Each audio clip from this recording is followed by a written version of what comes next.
Pues es que era un secreto a voces. El juez Moro, de Brasil, es un sinvergüenza que se vendió al grupo de Bolsonaro para encarcelar a Lula y sacarlo de la carrera electoral, donde ganaba en todas las encuestas por 30 puntos de distancia al candidato de la extrema derecha. A cambio, Bolsonaro iba a nombrarlo ministro de Justicia e Interior, a este juez de segunda, que así entraba en el gobierno pateando el Estado de Derecho. Unos documentos publicados en un artículo en la revista The Intercept, firmado por Glenn Greenwald, premio Pulitzer de periodismo, no es cualquier periodista, demuestran que el juez Moro intervino en la instrucción, dando órdenes y recomendaciones al juez que tenía que desarrollar el procedimiento. Es decir, que ignoraban que el que acusa y el que juzga son figuras constitucionalmente diferentes. Al igual que la justicia española, la instrucción y el enjuiciamiento no pueden estar contaminados. Los archivos publicados demuestran que Moro proponía fuentes, orientaba las operaciones e indirectamente coordinaba los procesos que después él iba a juzgar. Dice The Intercept, Moro recomendó al fiscal que cambiara el orden de unas etapas de la investigación, pidió agilidad en las operaciones, dio consejos estratégicos y pistas informales y anticipó al menos una decisión. Criticó y sugirió recursos al Ministerio Público y retó a Dalagnol, que era el fiscal, como si él fuera un superior jerárquico de los fiscales y de la Policía Federal. Es decir, el gobierno de Bolsonaro tiene en la cárcel a Lula, al expresidente Lula, por una decisión ajena al Estado de Derecho. Es decir, Lula es un preso político. La cuestión es, ¿va a hacer algo el gobierno de Pedro Sánchez en España al respecto? No sé. ¿Va el ministro de Asuntos Exteriores, Borrell, a amenazar con la ruptura de relaciones con Brasil, como hizo con Venezuela? ¿Va a desconocer al presidente Bolsonaro por haber protagonizado un golpe de Estado del siglo XXI, metiendo en la cárcel a un adversario político que le iba a ganar las elecciones? ¿Va a presionar a la Unión Europea, a Tajani, para que haya una condena de lo que ha hecho Bolsonaro en Brasil, igual que ha habido condenas contra actuaciones de Venezuela? Y ya puestos, ¿por qué no miramos todo el continente? ¿Va a España a seguir aguantando el comportamiento antidemocrático de Lenín Moreno en Ecuador? ¿Va a seguir aguantando la persecución ajena al derecho de todo el correísmo que ha alcanzado incluso en Londres a Julian Assange por una orden de los Estados Unidos? ¿Merece Venezuela un trato mientras que Brasil o Ecuador merecen otro? Porque detrás de los ataques a Maduro y detrás del apoyo a Bolsonaro y a Lenín Moreno están los Estados Unidos de Donald Trump. Decía Jesús Ibáñez que Dios es más peligroso muerto que vivo, porque vivo por lo menos se le ve venir. Ocurre igual con el fascismo, que ya no se llama fascismo, pero que hace cosas muy parecidas. Hay que esperar a que nos lleven otra vez a campos de concentración o a que nos señalen con el pecho, no sé, como rojos, como judíos, como homosexuales. O despertamos otra vez, o el mundo va a volver a convertirse en un lugar muy feo. Bienvenidas a la frontera, desobedientes.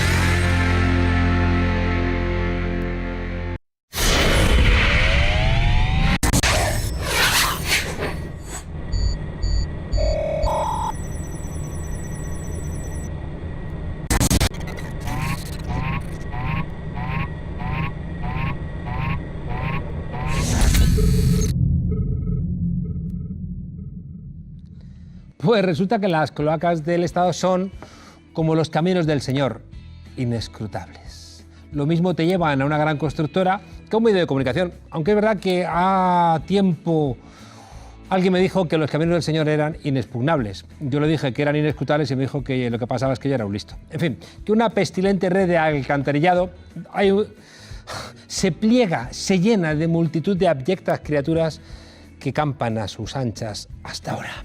Al parecer, gente como Inda, Manuel Cerdán y otros periodistas están imputados en 2 juzgados por una querella puesta por los investigadores del caso Nicolás, por difamarles y ayudar a Villarejo a difundir las grabaciones del CNI y asuntos internos. Patricia, necesito luz. Necesitas luz y otro esquema.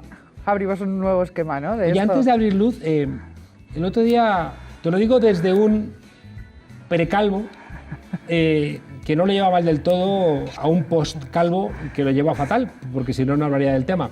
El otro día Risto se marcó un buen programa de las cloacas. Es verdad que ahí no dijiste nada que no hubieras contado aquí, pero hay que reconocer el coraje de contarlo en una televisión grande. Tenemos que hacer algo para que entre Risto y tú vuelva a surgir el amor, porque Risto fue muy valiente el otro día con el informe TEM Las cloacas del periodismo, con lo que hizo, ciertamente, ya lo habíamos contado aquí, muchas de las cosas, el monedero. Tú siempre estás a la vanguardia, como no va a ser de otra manera, pero esto hay que solucionarlo. Y sobre todo, además, porque ahora Inda nos ha cogido afecto a todos. Mira, estamos en la lista. Está Juan Carlos Monedero, está Risto Mejide, Patricia López, Yama Roures. Joder, ¿podemos hacer un club? Un club de destapadores de cloacas. De denunciados por Inda. No, de denunciantes de cloacas. Claro, ese es el tema. Yo hace años la sartén por el mango la tenemos nosotros. Hace años le dije a Inda que estaba convencido de que iba a terminar en la cárcel. Pues yo creo que le queda poco, porque le van a caer unas cuantas querellas, ¿eh? Ahora nos ha hecho un montaje que nos ha querido meter aquí a todos, a público, a Roures, a Risto Mejide, a la productora, a tal, y creo que le va a salir mal, que le van a caer alguna querella que otra. Bueno, pues no estaría mal. Yo creo que ha habido impunidad en los medios de comunicación. Ha habido impunidad. Entonces, si se enfadan, cuando les dices alguna verdad, se enfadan. Pero y es sorprendente que todavía, con todo lo que se sabe, haya sobre todo dos programas de televisión, el de Ana Rosa Quintana y el de García Ferreras, que le sigan manteniendo la tertulia, porque el otro día por respeto al resto de tertulianos, sobre todo, ¿no? Tuve un pequeño rifirrafe con Ana Rosa Con Quintana. Ana Rosa, sí. Sí, no. porque ella se mete mucho con Podemos y yo creo... Y poco con Inda, ¿no? Es curioso.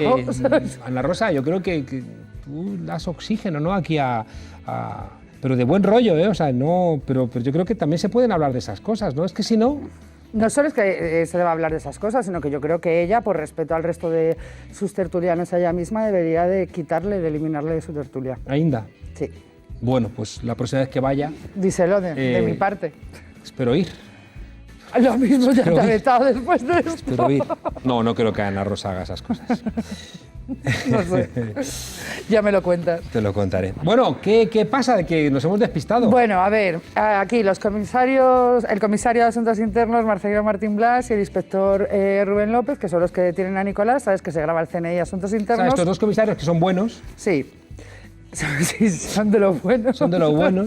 Pues entonces la grabación se difunde, ¿no?, a través de un programa de televisión, y allí Nicolás empieza a soltar todo tipo de barbaridades en las que dice que se han manipulado pruebas para detenerle, que si no sé qué y no sé cuántos. Por ahí la idea central era que al contarlo el pequeño Nicolás demostraría que se han contaminado el procedimiento. Y entonces había que archivar la causa contra él. Y como todos sabemos, la sospecha es que él es el menos importante de su causa, porque como hemos visto, de su causa ha salido el comisario Villarejo, Adrián de la Joya, una operación de blanqueo de capitales con Guinea Ecuatorial, en fin, que lo que se quería archivar era otra cosa muchísimo más gorda, ¿no?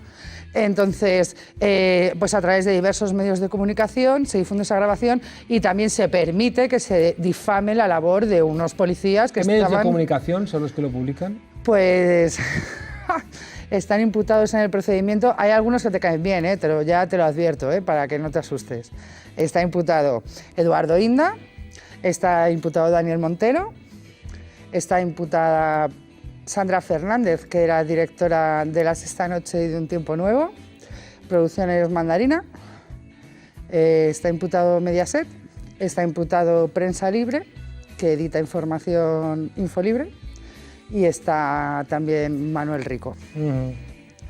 No es bonito la cadena, no es nada bonita. Manuel Rico no tiene nada que ver con esos sinvergüenzas. Manuel Rico yo creo que lo utilizaron. Seguramente. ¿Sabes? Pero no, hay que ser precavido. Pero vamos, Manuel Rico no tiene nada que ver, ni por trayectoria, ni por lo que hace, ni por lo que escribe, nada que ver. Hay que ser precavido, y yo creo que el problema que tuvo Manuel Rico es que a él pues le hicieron llegar una grabación una grabación ilegal, o sea, en realidad está denunciando un delito pues ilegal hecha a asuntos internos al Centro Nacional de Inteligencia, y el problema que tuvo es que hay una ley que protege las voces, las caras y todo el material de los servicios de inteligencia, y está así por ley, y esa grabación, antes de haberla publicado, se tendría que haber distorsionado por lo menos las voces de los agentes para protegerles. Y no se hizo. Pero bueno, más que nada lo que no participó es en grabar, como sí que está el periodista de Villarejo también imputado, y Daniel Montero, porque era socio del medio de comunicación del comisario, ¿no?, y de su mujer, en pasársela después a Eduardo Inda. ¿Daniel Montero era socio de Villarejo? De Información Sensible. Información Sensible es el medio del comisario Villarejo y Daniel Montero, ¿no?, a través del comisario Villarejo, a través de su mujer. De ahí depende un redactor que se llama Carlos Mier, que es el que graba la grabación al comisario Marcelino con los agentes de asuntos internos. Presuntamente se hace de una manera remota, y es llamando por teléfono al comisario Marcelino Martín Blas, activando un programa o de X manera, ¿sabes?, que está ahí por resolverse en el sumario. El caso es que está imputado este redactor, la mujer de Villarejo, el comisario Villarejo. Se supone que esa grabación pasa a manos de Daniel Montero. Daniel Montero se la pasa a su jefa, socia y tal, la mujer del comisario, y al comisario Villarejo. Esto se lo pasan a su vez a Eduardo Inda y a Esteban Urriestieta, que también están siendo investigados en 2 procedimientos en estos momentos por estos hechos. Ellos quedan con el pequeño Nicolás, le enseñan que tienen esta grabación y se la hacen llegar. El pequeño Nicolás me la ofrece a mí a cambio de que yo retire una información de público. Yo le digo que no la quiero, porque no voy a retirar la información de público y que ese es material tóxico, y entonces se la entrega a Producciones Mandarina, ¿no?, ya a su directora, Sandra Fernández, y de ahí pasa a manos de Infolibre, y de ahí la publica Manolo Rico. Tal que nos encontramos una noche de sábado en un programa que se llamaba Un Tiempo Nuevo. Me acuerdo de ese programa. Donde están todos sentados, y con lo que a mí me parece muy poca vergüenza, Daniel Montero le dice a Manolo Rico: qué valiente eres, publicándolo. Y teniendo en cuenta que él había sido el primero que había tenido la grabación, pues Manuel es Rico curioso. no sabría qué le estaba diciendo, y Daniel Montero sí lo sabía. Sí lo sabía, claro. Obviamente. Evidentemente. Y entonces ahí, pues todas estas personas que sí que eran conocedoras de lo que estaba ocurriendo... y recordamos, todo lo que está ocurriendo ahí es un intento de hacer pública una información, una grabación... Para machacar la investigación. Que un juez pueda decir aquí ha habido una contaminación de pruebas, hay que archivar todo lo que tiene que ver con esto. Claro. Y entonces para ahí se difamaron a los investigadores, ¿no? Se dijo que estaban urdiendo una serie de triquiñuelas, que si le habían intervenido el teléfono ilegalmente, el pequeño Nicolás, cada uno dijo ahí lo que se le ocurría.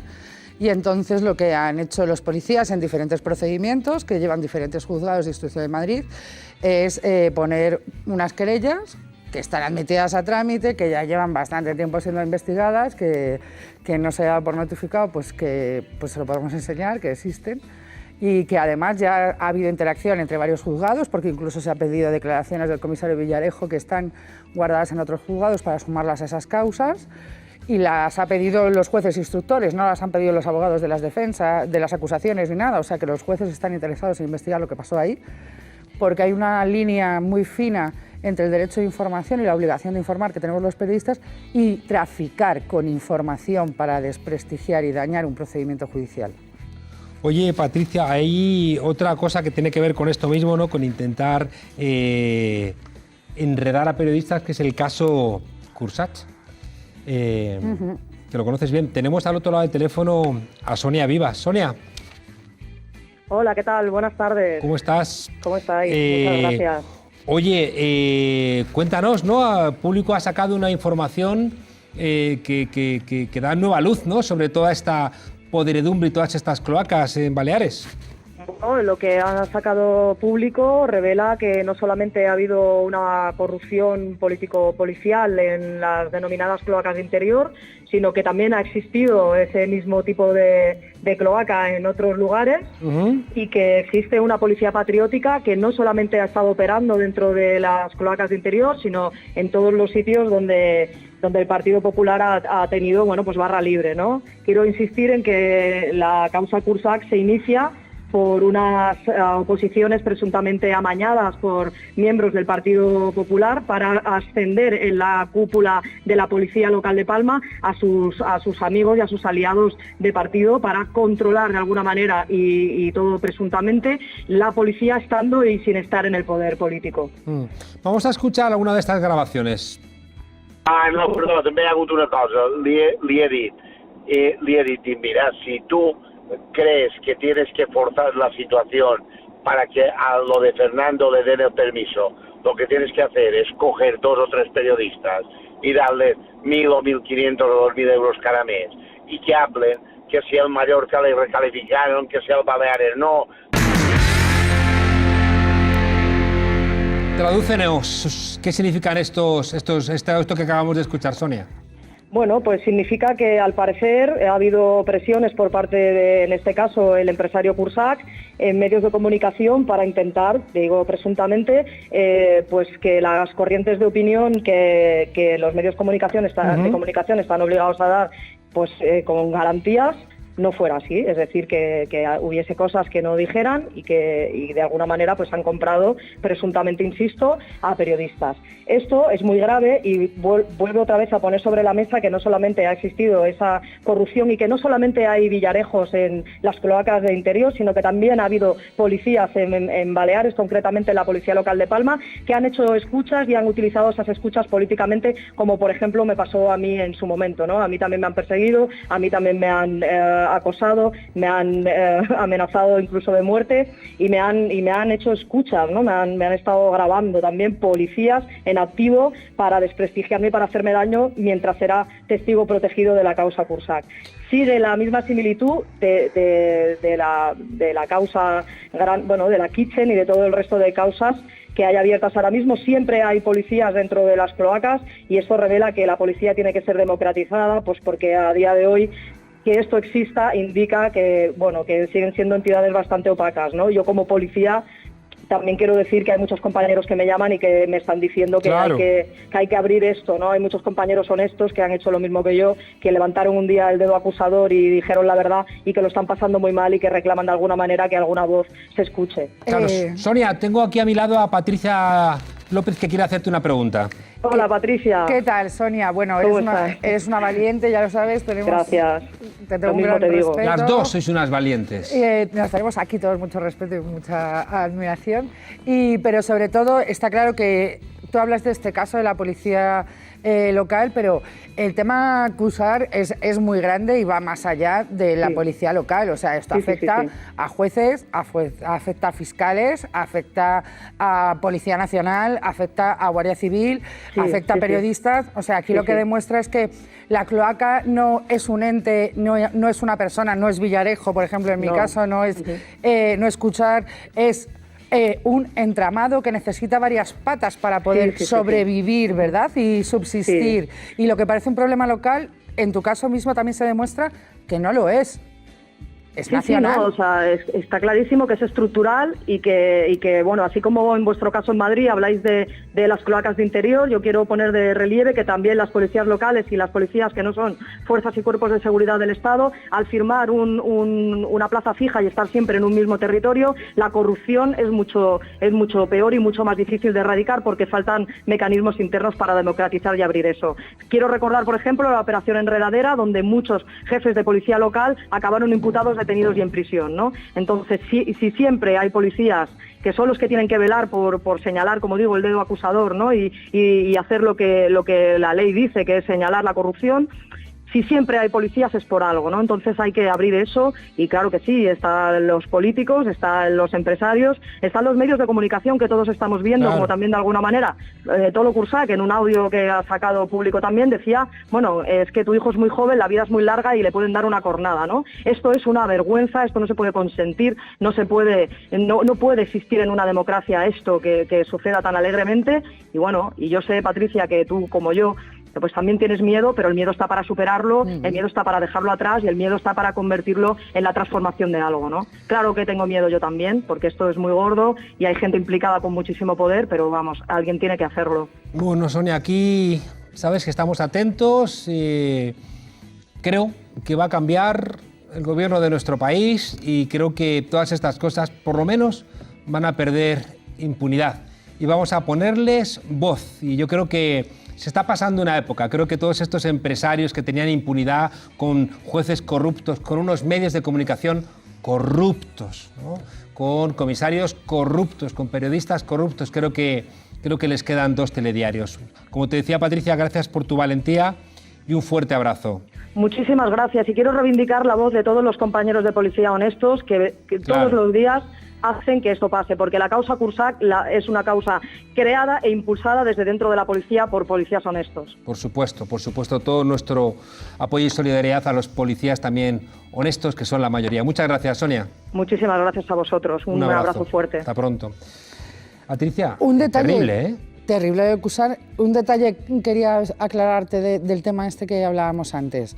Una de las cosas que resuelve la noticia que damos en público es que esto de la Operación Cataluña, ¿te acuerdas? Y los casos que si Marcelino Martín Blas, el comisario Marcelino Martín Blas de Asuntos Internos está en la Operación Cataluña o no, pues resulta que la Dirección General de la Policía le acaba de aclarar que Villarejo y el comisario Marcelino Martín Blas nunca se fueron juntos de viaje ni a Cataluña, ni a Andorra, ni a buscar la cuenta de los Pujol, ni cuentas a Venezuela Podemos, ni nunca hicieron nada. O sea que es una táctica habitual de los polis malos echarle la culpa a los polis que no lo son tanto, por lo menos. Oye, antes de que nos vayamos, el otro día de la entrevista del documental de TEM, del documental que hacía Risto, a mí me llamó la atención cuando tú dices con mucha contundencia, cuidado que esta gente puede traer, ¿no?, a España cosas que son propias de otras latitudes. Vamos a escuchar el vídeo de este Cursach donde reconoce este tipo de cuestiones. Vamos a escucharlo.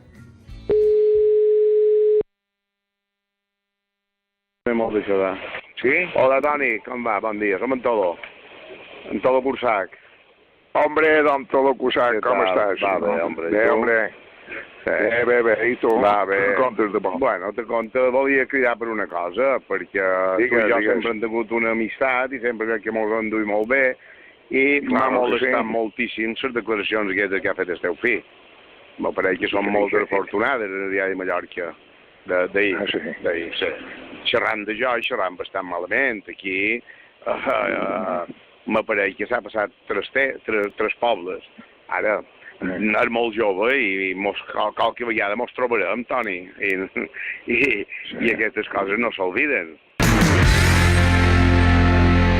A mí me trae a la memoria cuando estaba yo en el médico con mi hija esperando ahí en la sala de espera y de repente me suena el teléfono y es José Ángel Fuentes Gago, que afortunadamente no va a ascender a comisario, jefe de gabinete del ex número 2 de la policía, Eugenio Pino, y me dice que están hartados de que las querellas no sean admitidas contra mí en los tribunales y que va a haber que empezar a arreglar las cosas de otra manera. Y claro, tú te quedas diciendo, bueno, si eres policía y por lo legal no funciona, pues ¿cuál es tu otra manera? Amenazas de policías, amenazas en medios de comunicación, que también, ¿no?, por intentar, sí, ¿no?, de difamación, intentar quebrar sí, tu vida personal y dinamitar la gente que tiene ese poder. Hombre, decirme que si no voy a declarar a la policía sin ningún motivo y ninguna justificación, me van a venir a detener, estando también yo sola con mi hija, y decir, ¿qué hago? Si voy a la comisaría, lo mismo, pues no salgo, pues venga, ya voy voluntariamente, porque si no me van a mandar el coche a mi casa y lo van a ver todos los vecinos y lo va a presenciar mi hija de pocos años. Y llamarían a algún medio de comunicación para sacarlo. Entonces, si voy yo, soy yo la que puedo llamar a los medios de comunicación. Claro, amenazas de abogados, ¿no?, para intentar asustarte con querellas, no sé.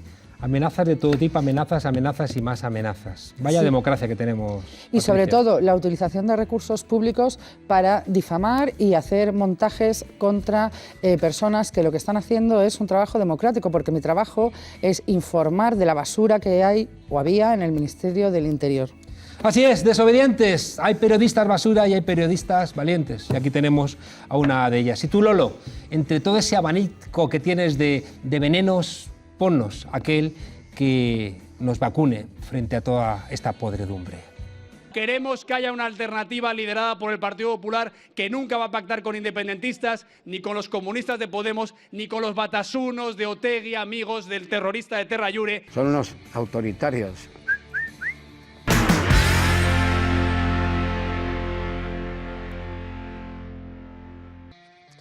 ¿Y la responsabilidad social corporativa qué es? ¿La penúltima mentira del capitalismo, como aquello de la revolución verde o de la modernización? ¿O se trata realmente de un avance para un capitalismo que no sea tan dañino para el medio ambiente y la gente? En fin, nuestro siguiente invitado ha coordinado el libro 9 necesarios debates sobre la responsabilidad social, desde un lugar privilegiado, y ha podido convocar a 100 expertos de diferentes ámbitos profesionales, diferentes posiciones ideológicas y diferentes miradas hacia nuestras sociedades. La obra es un compendio de reflexiones, análisis, puntos de vista, mediaciones en primera persona, donde se aborda un asunto de máxima actualidad, la responsabilidad social, y su coordinador, David Lafuente, nos dice que debe ser algo voluntario y no obligatorio. Y nosotros vamos a preguntarle, ¿estás seguro del todo, David? Buenas noches, Juan Carlos, un placer. Antes de empezar, me encanta tu chaleco. Bueno, es de Barbastros, vengo de, como sabes, provincia de Huesca. Ajá. Y es una tienda local, me gusta también, y eso yo creo que tiene mucho que ver con el tema de la responsabilidad social. Sabes que me compré allí un chaleco, pero estaba... Correcto. Me compré allí un chaleco. Oye, antes de empezar, hace 20 años la gente era mileurista y era un insulto. Hoy ser mileurista es prácticamente un privilegio. ¿No es esto de la responsabilidad social una manera, ¿no?, de tapar todos los rotos que ha hecho el sistema capitalista en nuestras sociedades? Yo creo que no, yo creo que más bien es una oportunidad. Lo decías bien claro, ¿no? Y yo digo siempre que la responsabilidad social, ojo, y es importante hacer este matiz, por definición debe de ser voluntaria. Es decir, en este sentido digo, cuando la responsabilidad social deja de ser voluntaria, ya no es responsabilidad social, es cumplimiento normativo.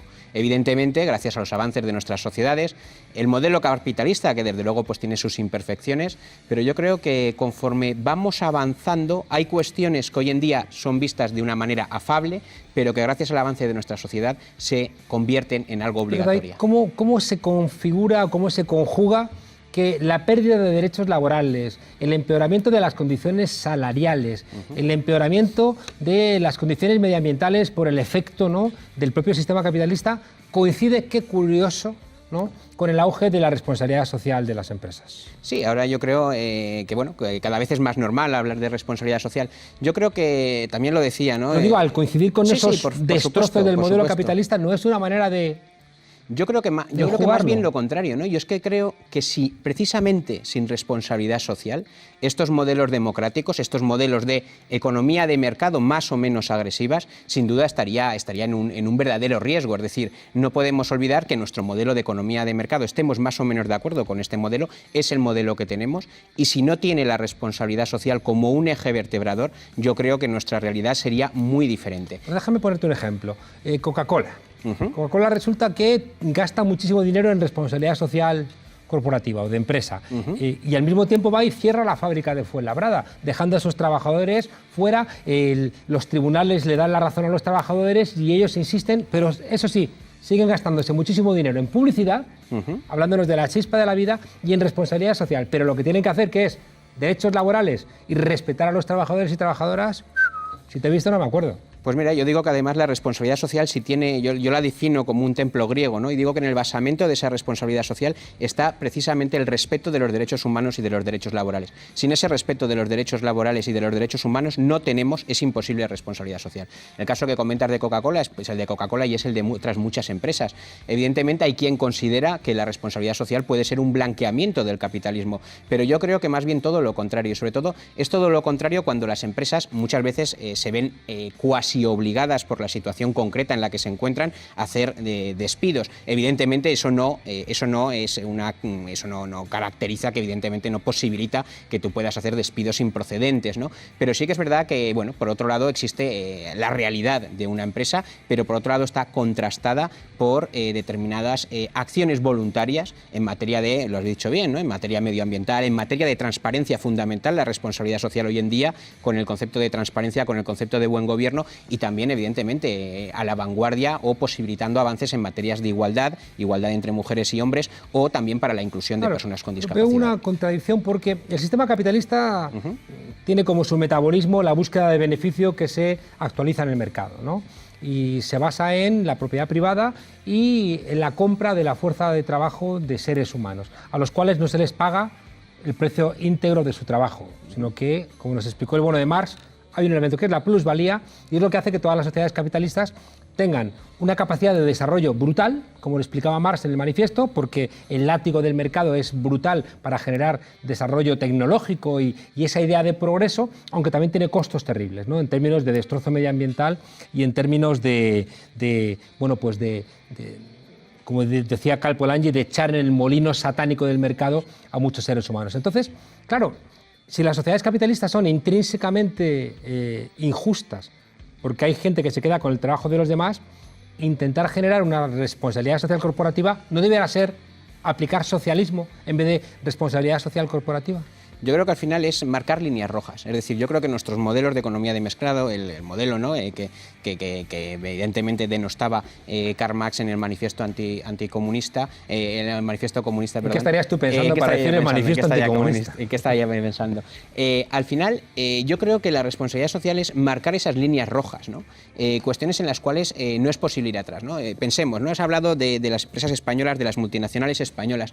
Estas multinacionales españolas, desgraciadamente, y digo desgraciadamente, por la normativa internacional que tenemos, a lo mejor no están obligadas en terceros países a cumplir con determinados mínimos de respeto de esos derechos humanos o derechos laborales. Y son las empresas españolas o otras empresas, no solamente españolas, pero tenemos que decir que la empresa española en temas de responsabilidad social tiende a estar en la vanguardia internacional. Es gracias a esas autoexigencias que se plantea en ocasiones, no siempre, pero en ocasiones, la empresa multinacional española, como al final esos derechos humanos o esas libertades fundamentales en terceros países en los que opera son respetados. Evidentemente se puede hacer muchísimo más y se puede avanzar muchísimo más, pero soy contrario a decir que en España no estamos a la vanguardia de este respeto de derechos humanos o derechos laborales. César Alierta, el anterior responsable de Telefónica, nos hemos enterado por el libro de David Jiménez, el director, tenía en nómina a 80 periodistas de los más importantes de España, a los cuales compraba para que hablasen bien de la empresa. Y luego también nos hemos enterado, nos lo contó el actual presidente del gobierno, Sánchez, que Alierta influyó para cargarse a Pedro Sánchez. ¿Eso es responsabilidad social corporativa? Eso no es responsabilidad social corporativa, precisamente... Pero Telefónica es de las empresas que más dinero se ha gastado en responsabilidad social corporativa. Sí, pero fíjate que además no participa en este libro.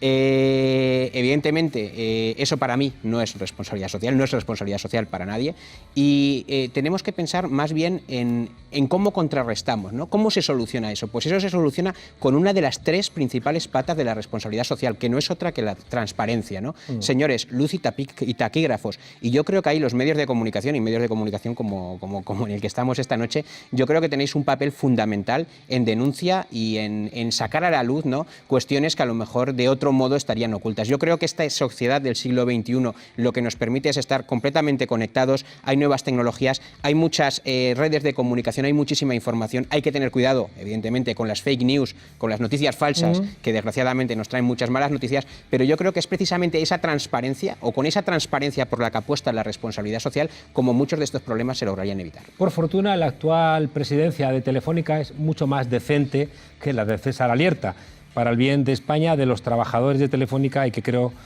de todo el país y aquellos países donde tiene su influencia. Hay un dicho que dice: el señor de Fuensalobre, con caridad sin igual, mandó hacer este hospital, mas primero hizo a los pobres. Hacer el hospital sería responsabilidad social corporativa, pero hacer a los pobres, eso no. Si una empresa sube los salarios a sus trabajadores, si una empresa reduce la jornada laboral, si una empresa ayuda, ¿no?, a que esa plusvalía se reduzca en su empresa, ¿eso no es responsabilidad social corporativa? Bueno, eso al final es un concepto básico de redistribución, digamos, ¿no? Y yo creo que está en la esencia, ojo, de muchos modelos empresariales. No podemos olvidar, por ejemplo, y en este libro también se habla del modelo empresarial de la economía social, que evidentemente también todos los sectores de la economía social buscan su plusvalía, buscan su crecimiento económico, pero hay otros modelos de empresa que no se centran única y exclusivamente en ese crecimiento económico, y sobre todo yo creo que se estarían equivocando, ¿no? Yo creo que al final, cuando una empresa simplemente piensa en maximizar sus beneficios sin pensar en el más allá, se está equivocando, y precisamente porque tenemos una mayor información, y luego también es fundamental, y por eso yo creo que la responsabilidad social, si no existe, habría que inventarla, ¿no? Yo creo que también los consumidores, nosotros como consumidores, también nos volvemos mucho más exigentes con nuestras empresas. Los accionistas también, o sea, hoy en día cuando un accionista va a su consejo de administración, como accionista de una empresa, ya no se preocupa tanto en cómo el empresario distribuye esos beneficios, sino también cada vez más en cómo el empresario ha obtenido esos beneficios, ¿no? Y eso yo sí que creo que es un salto muy importante en materia de responsabilidad social y sobre todo con la aparición de este consumidor responsable que cada vez está más informado y más sensibilizado, yo creo que vamos a lograr importantes avances, ¿no? El modelo es el que tenemos, es el modelo de mercado que tenemos, pero que evidentemente determinadas herramientas, y esta yo creo que es una de ellas, este concepto de responsabilidad social, ayudan a limitar algunos de los problemas o de los hándicaps que este modelo podría tener. Tú planteas que tiene que ser voluntario y que no tiene que ser obligatorio, y a mí eso me suena un poco a la queja constante y la presión constante que hacen los medios de comunicación cuando plantean que ellos tienen que autoorganizarse, ¿no? Y que no tiene que haber una ley, que la mejor ley de prensa es la que no existe, ¿no? Para que ellos se autoorganicen. Pero hemos dicho que en España la prensa lo que ha hecho ha sido trasladar los mensajes de las cloacas de la policía política, en este caso del Partido Popular. Claro, la autoorganización no deja demasiado espacio libre a las empresas para hacer lo que les dé la gana y para hacer trampas, igual que hacen oligopolios, no les lleva esa voluntariedad a seguir haciendo trampas. Yo creo que no es que les lleve a seguir haciendo trampas, yo creo que la responsabilidad social está a la vanguardia. Es decir, planes de igualdad, pensemos en planes de igualdad, ¿no? Planes de igualdad con la Ley de Igualdad del año 2007 eran solamente obligatorios para las empresas de más de 250 trabajadores. Hoy los planes de igualdad los hacían de manera voluntaria, los venían haciendo en estos últimos años las empresas por voluntad propia. Hoy en día, con el último Real Decreto Ley de este año, precisamente, los planes de igualdad son obligatorios para las empresas ya de más de 50 trabajadores. Es decir, podemos decir que la responsabilidad social va a la vanguardia de los cambios y que evidentemente hay determinadas normas, otras normas que han supuesto importantes avances en la mejora, ha sido, pues, por ejemplo, la Ley de Información No Financiera, que ahora obliga a las empresas de más de 250 trabajadores a reportar sobre todos estos impactos que no son únicamente económicos, sino que también son impactos medioambientales, son impactos de acción social, son impactos de buen gobierno y avances como, por ejemplo, la Ley de Contratos del Sector Público. La Ley de Contratos del Sector Público vuelve a marcar una nueva línea roja, es decir, antes estaba bien visto que una empresa contratara X trabajadores con discapacidad, por poner un ejemplo. Ahora, con la nueva Ley de Contratos del Sector Público, salida del año 2017, pues una empresa que no cumple con esa cuota de discapacidad que le obligaba la ley, automáticamente no puede contratar con la administración pública. Yo creo que poco a poco los avances de la sociedad van marcando esas líneas rojas y va haciendo que la responsabilidad social siga estando a la vanguardia.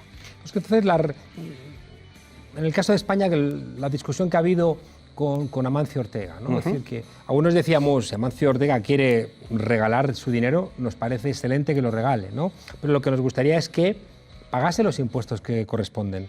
El entramado, que no se ha contado mucho de eso, el entramado financiero de Amancio Ortega lo llevan los Espinosa de los Monteros, los lleva una gente, bueno, que son tiburones de las finanzas y que están lejos de esa figura bonachona del hombre que nació económicamente haciendo batas, ¿no? En cambio, esta cesión de una parte mucho menor de lo que ha eludido fiscalmente con estas ingenierías, le sirve para la reputación y al final la sensación es que la responsabilidad social, bueno, lo que hace es lavar comportamientos que son legales en un capitalismo financiero lleno de tiburones, le ayuda a que la ciudadanía agradezca, ¿no?, a estos nuevos Robin Hood, ¿no?, que nos comparten un poquito sus migajas, pero nos despista de esa desigualdad intrínseca que hay en el sistema capitalista y aún más en este momento concreto, ya digo, del capitalismo financiero y global.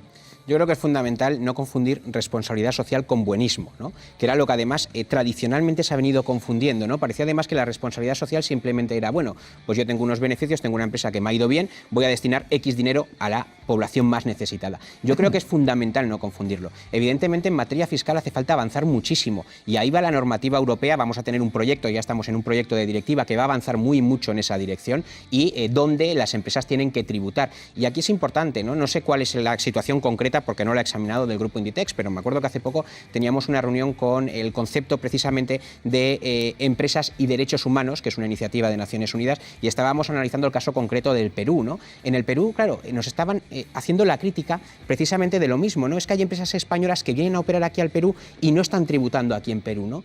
Y claro, a mí se me ocurrió preguntar, vale, pero vuestros principales inversores son los holandeses y los canadienses. ¿Verdaderamente sois tan críticos con estos países o estos países lo están haciendo tan bien en detrimento de España? Ellos me decían que no, que evidentemente en España había un hándicap, pero que la situación comparativa de España con Holanda, me reconocían ellos, o sea, que se hacía mejor. En España somos un poquito menos cabrones que otros países. Se podía interpretar así y evidentemente eso no justifica para que dejemos de avanzar y no que parece sigamos gran avance.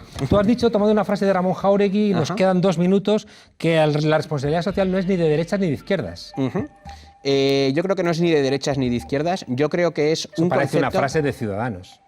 Puede ser una frase de Ciudadanos, no lo sé, pero yo creo que al final es una cuestión de convicciones. Desde el puesto donde yo he estado, desde donde he estado yo en la administración pública, me he dado cuenta que al final apostar por la responsabilidad social, apostar por una serie de valores, por una serie de principios, depende muy mucho de los líderes que tengamos a nivel empresarial, a nivel de organizaciones del tercer sector y depende muy mucho también de los líderes que tengamos a nivel político. Yo creo que al final un líder comprometido con y para la responsabilidad social o con y para las causas sociales va a poder ocasionar muchísimo más cambio más allá de su ideología.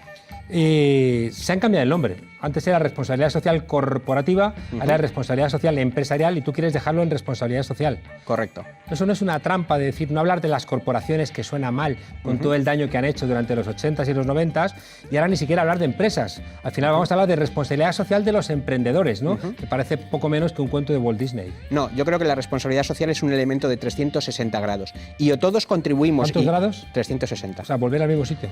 Volver al mismo sitio no, mirar la realidad desde distintos puntos de vista y desde distintas perspectivas. Precisamente con un elemento fundamental, que es el diálogo, que además tú bien pones en valor siempre y que además en tu libro, que me encanta porque lo tengo de cabecera, en El gobierno de las palabras, en ese libro que yo creo que la primera edición debe ser del año 2009, hablas precisamente de esa necesidad de diálogo. Yo creo que la responsabilidad social lo que nos ofrece es esa voluntad de diálogo, esa voluntad y esa posibilidad de ver la realidad de una manera poliédrica. Responsabilidad social corporativa venía de una mala traducción, yo digo del inglés, de Corporate Social Responsibility. Cuando hablamos de corporativa parece que en España nos estamos refiriendo a una gran corporación. De ahí la mutación a responsabilidad social de las empresas, porque ojo, también las pymes, también los autónomos, todos tienen una parte de responsabilidad social y ojo, también la administración pública tiene una parte importante que hacer, tanto dentro como ad extra, de responsabilidad social. Por eso me quedo con ese concepto sin definir de responsabilidad social. David Lafuente, 9 innecesarios debates sobre la responsabilidad social. Yo no sé, dinos para despedirnos en 30 segundos, en vez de plantear todo esto de la responsabilidad social, ¿no habría que castigar y multar la irresponsabilidad social de las empresas? Es la diferencia, podemos tomar o el camino de la potestad sancionadora de la administración o podemos intentar aprovechar e impulsar a aquellas organizaciones, a aquellas asociaciones que de manera voluntaria lo hacen bien. Y va a ser, no olvidemos, el consumidor quien lo va a cambiar, lo va a premiar o lo va a castigar. Que estudiaste con nosotros, correcto, por eso llevas chaleco. Y bien sabías que decía Thomas Hobbes que la letra sí, la espada, no se deja cumplir. David Lafuente, muchísimas gracias, saludos a Barbastro, saludos al sastre de los chalecos, pronto espero estar por allí a renovar el vestuario. Muchas gracias. Muchísimas gracias, Juan Carlos, y un placer estar con vosotros. Gracias. Y a vosotros os dejamos hoy con nuestra compañera Iranchu Varela, que anda la que le ha caído por pedir coherencia, porque en el fondo se trata de eso, que intentemos ser coherentes en todo lo que hacemos en nuestra vida y que no intentemos ponernos medallas que no nos corresponden. Os dejo con el tornillo. Hasta la próxima vez. Chao, desobedientes.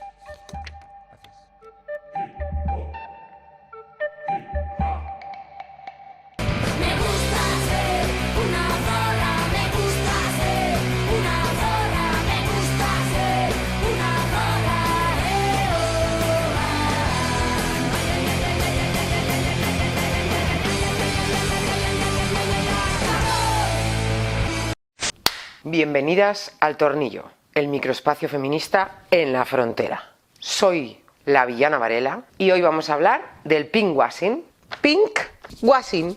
Pinkwashing es una expresión inglesa que significa literalmente lavado rosa y que hace referencia a la estrategia de hacerse pasar por una aliada, un aliado del colectivo LGTBI, pero sin embargo tener una práctica personal o política que contribuye a la LGTBI-fobia, o utilizar la defensa de los derechos del colectivo LGTB para esconder ideas, acciones o políticas que violan los derechos humanos. Es una expresión que se acuñó en referencia al Estado de Israel, que se vende en la comunidad internacional como LGTBI friendly, o sea, amigo del colectivo LGTBI, mientras viola sistemáticamente los derechos humanos del pueblo palestino y lleva a cabo en su interior una política de apartheid. Claro, estamos en una situación en el mundo en la que cada vez hay más gente que entiende, fíjate tú qué esfuerzo, qué maravilla, qué generosidad, que todas las personas tenemos derecho a querer, a desear, a follar con quien nos dé la gana, siempre que haya acuerdo mutuo, independientemente de la identidad de género, la orientación sexual o cualquier circunstancia. Fíjate tú,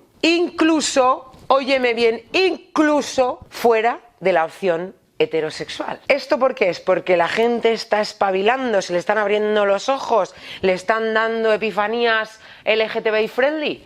No, esto es gracias a las décadas de lucha del colectivo LGTBI reivindicando los derechos de las personas gays, lesbianas, trans, bisexuales y de todas las opciones y diversidades sexuales y de género. Gracias a la lucha del colectivo LGTBI, cada vez hay más gente que opina que no se puede matar, ni pegar, ni torturar, ni discriminar, ni señalar, ni intentar curar a las personas que, fíjate tú qué osadía, deciden querer, desear o follar fuera del marco de la heterosexualidad. Y así, lo de ser un homófobo, una homófoba, una transfoba, un transfobo, pues cada día está peor visto. Así que hay gente, colectivos, grupos, opciones políticas que deciden fingir que son aliados del colectivo LGTBI para ganarse el favor de la gente. ¿Por qué? Pues porque la LGTBI-fobia es un poco de gente fascistilla. Y lo de ser fascista se lleva mucho, pero lo de reconocerlo se lleva poco. Por ejemplo, en España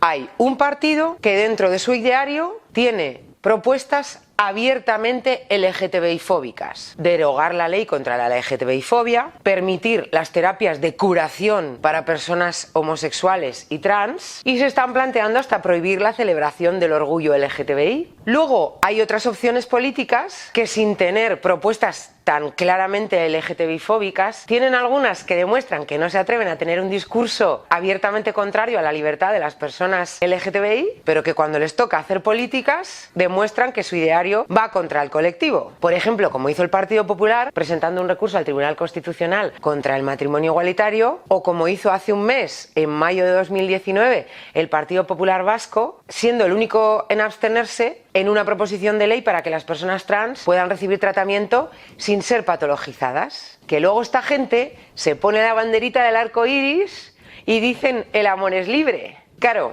las personas que militan en estos partidos, que tienen cargos en estos partidos, que votan a estos partidos o que apoyan públicamente a estos partidos, están contribuyendo de manera activa al odio contra el colectivo LGTBI. Y el odio contra el colectivo LGTBI es el que genera un caldo de cultivo apropiado para que nos maten, nos peguen, nos torturen, nos discriminen, nos señalen. Por eso, las personas que tienen cargos públicos, militan, votan o apoyan públicamente, aunque sean en las redes sociales, a estos partidos, si hacen manifestaciones contra la LGTBI-fobia, sin hacer una crítica abierta a las políticas, a las ideas y a las manifestaciones de sus opciones políticas, se están pegando un pinkwashing de manual. No solo están contribuyendo activamente al caldo de cultivo que legitima el odio contra las personas LGTBI y por tanto la violencia contra nosotras, sino que además están utilizando la lucha del colectivo para pegarse un lavado de cara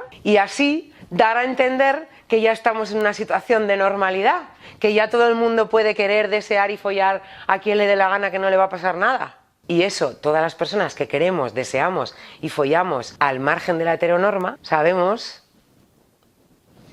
que no es verdad. Por eso, cada vez que utilicéis la lucha del colectivo LGTBI para ir de progres, para ir de guays, mientras contribuís aunque sea desde la pasividad, a la LGTBI-fobia, nos vais a tener enfrente y no nos vais a callar. Hoy os dejamos con una frase de Mae West: cuando soy buena, soy muy buena. Cuando soy mala, soy mejor.